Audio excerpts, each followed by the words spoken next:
Hello everyone and welcome back to my channel, Tomcat Stitchery. I'm Whitney and today we have another Sunday sew-along and we're going to be doing a little tutorial today. I'm taking just a little bit of a break, or just 1 week actually, between the pattern hacking, mostly because I got my first in-person class this week and I just didn't have time to hack and make something up this week in preparation for that. But I think you're really going to like this tutorial and it's one I've been meaning to do for a while. But next week I'm going to be doing one more thing with the Aria button-up, and that is I'm going to be turning it into a shacket, which really isn't much of a hack because I'm just sizing up and sewing it as is, but I may add some pockets. But I'm going to be showing you, I'm making it out of a plaid flannel, and so I'm going to show you how I do my pattern matching, my plaid matching on that shirt, because I've had that so many times. I've been asked that question on how to do that. So I will be doing a video on that on next Sunday. So that will be the final hack with the Aria, and then we'll go into maybe a couple of the other patterns that I mentioned in that original video. But today, I'm going to be showing you, these are my daughter's jeans. So if you're looking at those and thinking, oh my gosh, those are teeny, it's because it's for my 16-year-old. The smallest jeans. So these are a pair of ready-to-wear jeans, and they're a flare leg. My daughter and I are both 5'2". We're proportioned differently though. I have a very short torso with longer legs. She has a very long torso with shorter legs. We're using the word long very, it's in relation to, because neither of us are long really anywhere. We're only 5'2". But both of us have to have hems on jeans. I'm actually wearing my flares right now, and I did the same hem. So one of the things when I am hemming pants that are ready to wear, especially when it comes to jeans, if you just lop off the hem and do a hem like you would if you were making a pair of jeans, a lot of times there can be two issues. Number one, finding thread that matches the top stitching that has been used on the pattern can be tricky. One that, matches perfectly. That's one issue. Number two, when you buy a pair of jeans that has like that worn look, like they've been distressed, there's a little bit of distressing here at the bottom, like they've been worn for a really long time. When you just hem it up, if I were just to hem it up, you lose all of that. And so it looks like it's been hemmed, So one of the things that I learned back in the day when I was doing alterations and stuff in the bridal workroom, we did regular ready-to-wear alterations too, is how to, and this was especially when, the jeans that had like the elaborate top stitching and like, bling on pockets and stuff, where people really wanted those original hems just because of what it looked like at the hem. This is the trick that we used for that. So I thought I would pass that along to you guys.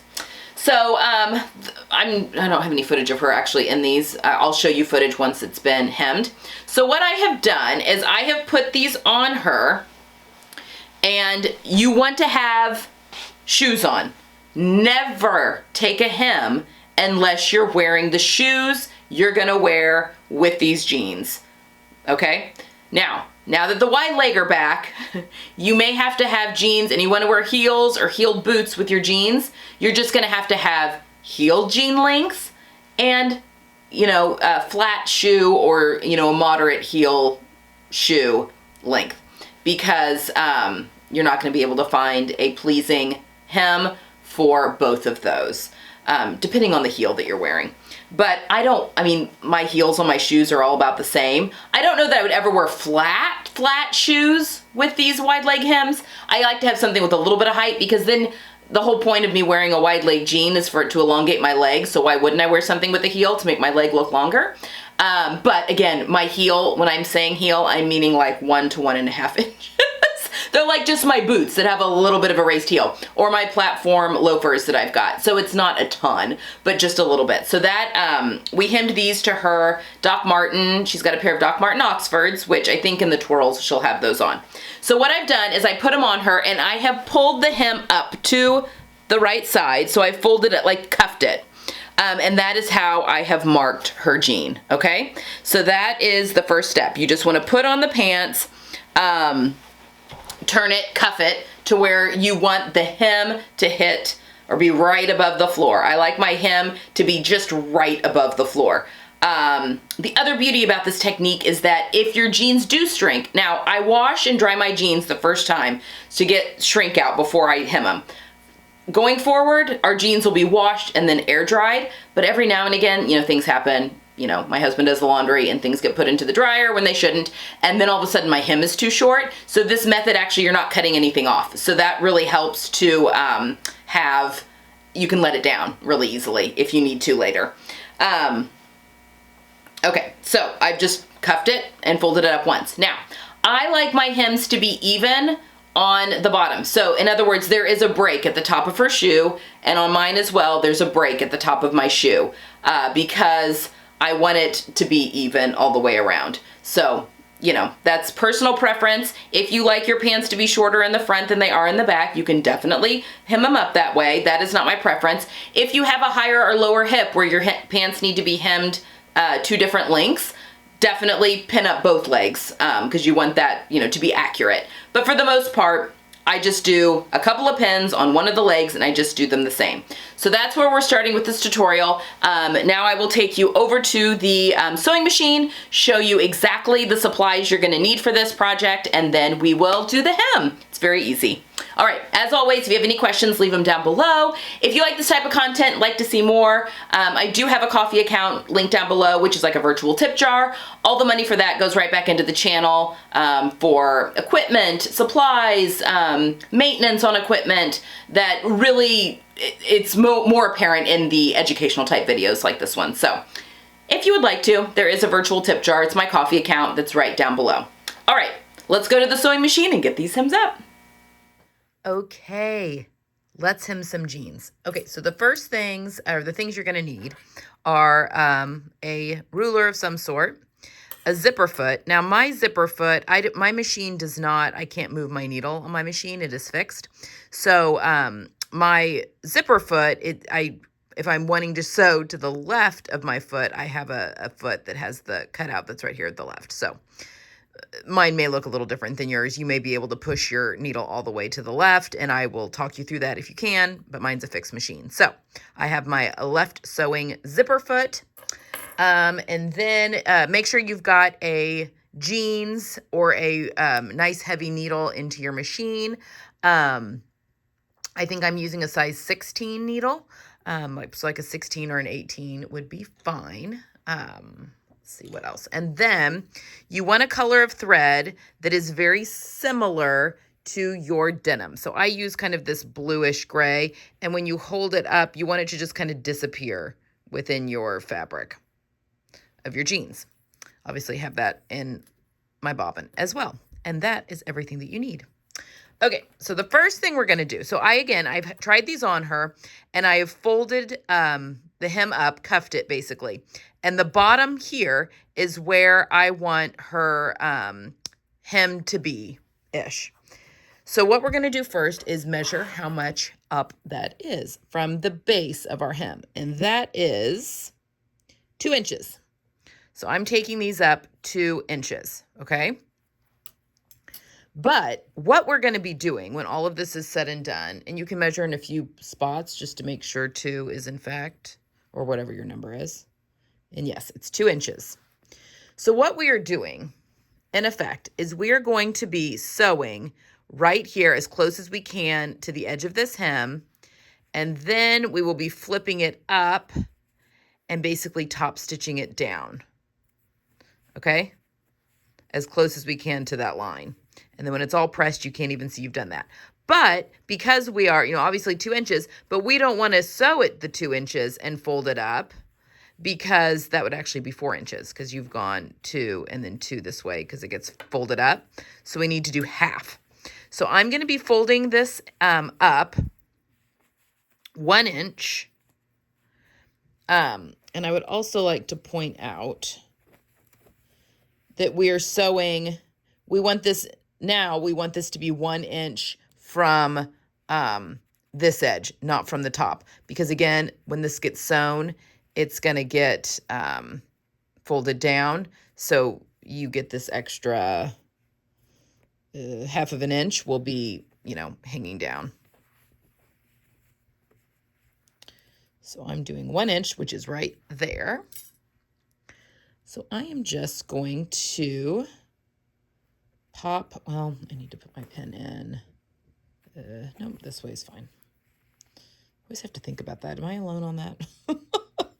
So when I'm sewing, and we'll sew with the pants inside out. So I'm just going to go around and pop a pin.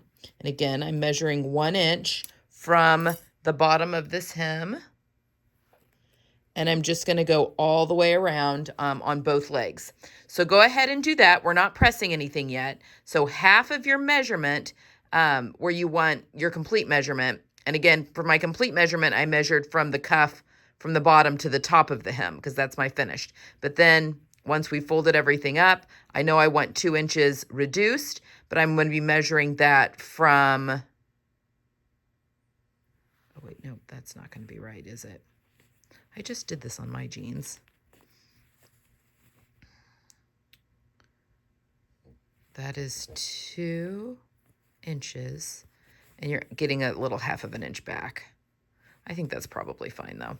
But yeah, measure your half measurement though from the bottom here at the base of that hem. That should work just fine. Okay, so I'm going to go ahead and do this to both legs, and then I will meet you back and then get my needle on my machine and my foot on my machine, and I'll meet you back here for the sewing. Okay, so I have my pants inside out. And as a reminder, we have folded it up to the right side. So the right sides are together, like as if you were cuffing the pants, half the width of what we want. And we're measuring from the bottom of the hem down to the fold. So I've got 1 inch because I want to shorten these 2 inches total. So hopefully that makes sense. Okay, I totally put my pins in backwards because I'm going to have to pull them out as I get to them. So as a reminder, I have my left needle that's on here. However, if you have a machine that where you can move your needle, just take your needle to the farthest left placement, okay? So your zipper foot may not look like this, but you just want to get as close to the edge of this hem as possible, of this original hem. So what I'm going to do, I never start on a seam, but I want to kind of start close to one. Make your hand crank your friend, because this is, I mean, it's denim, so it can be thicker fabric. Okay, so see, I've got my pins going the wrong way. All right, so now I'm using a 2.5 millimeter stitch length and a size 16 needle. So just go slow. You don't want to break a needle. And again, it's from this point to the fold that is my 1 inch because I want to shorten these a total of 2 inches. So now we're just going on our merry little way. I have not pressed anything, but you definitely can. I mean, I haven't pressed anything yet, but you definitely can if that makes it easier for you to sew. But see, this is the type of hem, I mean, these like little worn parts are the pieces that I want to keep on these jeans. And the bonus of this technique is that you're not cutting anything off. So if your jeans do shrink widthwise or lengthwise in the wash, which that happens to me sometimes, you can let it out and no harm, no foul. Or if you're handing them down to someone that actually has normal length legs. Also, just let it down. Very easy. All right. So there we go. I've got a little bit of a thread there. I'm just going to clip that off. All right. So once we've done that pass, now what we're going to do is just flip this fold up. Okay. Now, it may not look great yet, but after we've done this step, then we'll go press, and that's where the real magic happens. Now, you could at this point go back to a regular sewing foot if you want to. It's kind of just up to you. I'm just going to leave mine on because there's no real reason to change it. But now what I'm going to be doing, so the bulk of this whole fold is now up on the pant leg.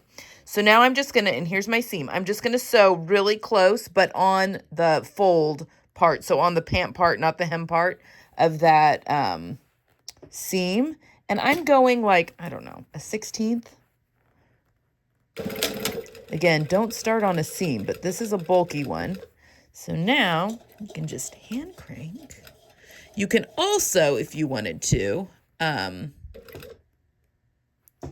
hit this with steam and a mallet to get that nice and flat, which is what you would be doing if you were making jeans, to kind of get those thick spots all flat. All right, so now just making sure, and I'm pulling my seam apart as I do this, because I want to eventually, here in a second, I will be pressing it, and I want it nice and flat, so I don't want any pinches there in that seam.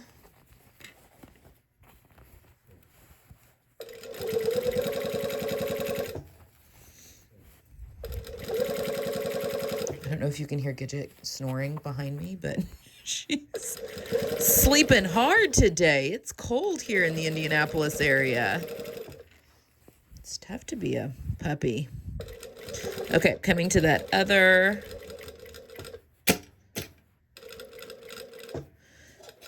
side seam. I think this is the inseam. Just gonna hand crank that on through.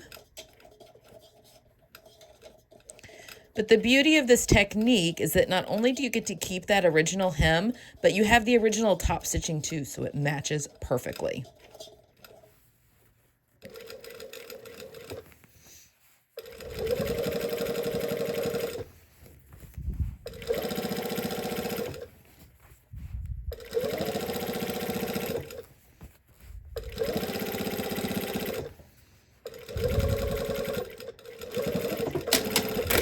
Okay, so I mean, you can see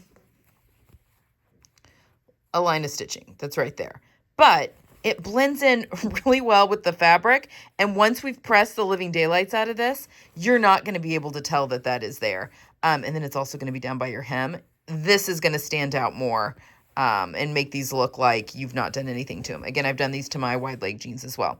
So let me take this over to the ironing board and just steam it and give it a really good press, and then I'll come back and show you the finished hem. All right, so here is the finished hem. Like I said, it's very minimal what you can see, and especially when it's down by your feet, your eye catches the original hem, not that little line of stitching that's there. So that's what it looks like on the outside, and then on the inside, you have that. Just a little 1-inch fold that's up there. Now, if you have to do a larger amount that you're taking your jeans up and you just don't like the bulk and it keeps flopping down or whatever, you can, cut this off at this point and serge it or zigzag it on your machine to finish it off. And then you would just have, just a small little seam allowance that's in here instead of this big flap. Obviously, that keeps you from being able to lengthen them later, but that might be the case if you have to take a lot of length out of the jeans. So hopefully that's helpful. And yeah, you'll give that a try because it's a really great alteration, especially with all of the wide leg jeans that are very popular right now. So let me know, as always, if you have any questions down below, and I will see you guys next time. Bye-bye.